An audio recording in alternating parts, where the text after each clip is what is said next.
Hello, welcome to another AIC Productions video. This video is a recording for gaming with a Core i7 with Guild Wars 2.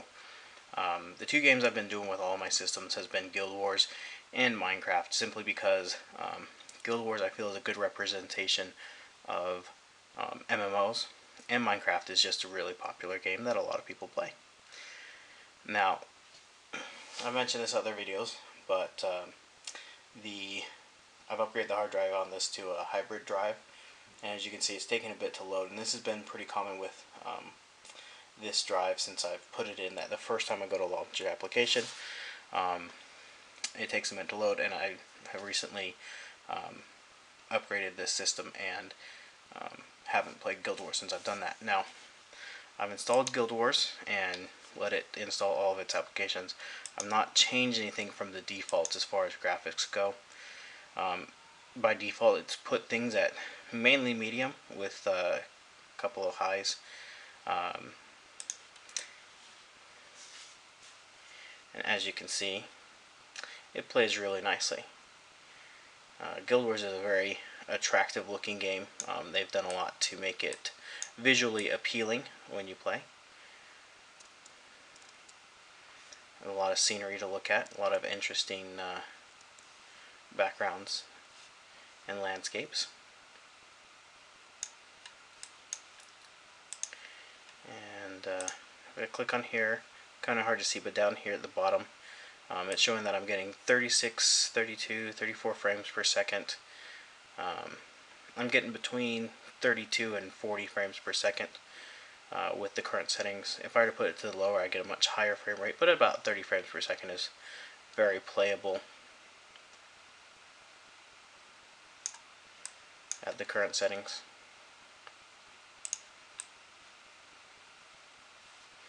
And so out of all the systems that I've tested so far, obviously this is a Core i3, and so it's going to have a better graphics card, better processor, better memory management. It's a higher end processor. But I don't feel like you need to have a Core i7 to enjoy a game. And that's kind of what I want to prove. And this system costs very similarly to what the Pentium system costs. And so originally very similar specs. I did upgrade the Pentium to 8 gigs of memory, which I don't think added much to its overall performance. So I may downgrade that to 4 gigs again and upgrade this to 8 gigs, since I think this could actually utilize the additional memory better. The Pentium, I think, gets overwhelmed CPU and graphics wise before it even touches all the memory.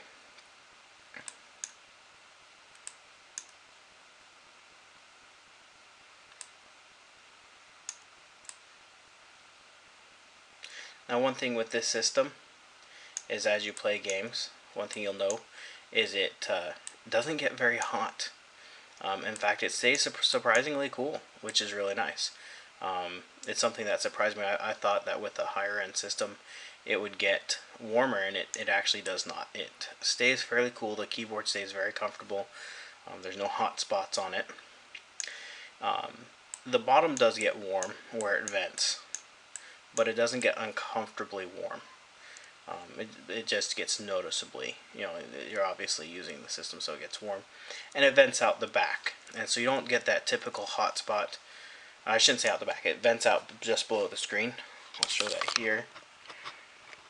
So here where the hinge is where it actually vents, and so this is where the warm air comes up. So you don't get that hot air coming out, blowing, like if you have your keyboard, or excuse me, your mouse next to it. You don't have the hot air blowing on your hand that you sometimes get with other systems. Like my Z-Books have a vent out the side. Both of them are on the left side, and so anything on that side gets quite warm. This does not do that. Even then, it again, it doesn't get very hot, it doesn't get very warm, so that's not really that big of an issue at all. Anyways, if you have any questions about this laptop or this game or gaming with this processor system combination, feel free to ask in the description below. Now, one thing that I was not able to do with my other systems is I was not able to record a game on the same system I was playing on. And so even with this video, I'm recording it with my external camera, being that I simply couldn't do that. So I'm going to set this up so that I could possibly stream from it, and I wanted to give that a go. So if you're interested in that video, let me know in the description below. Thank you for watching.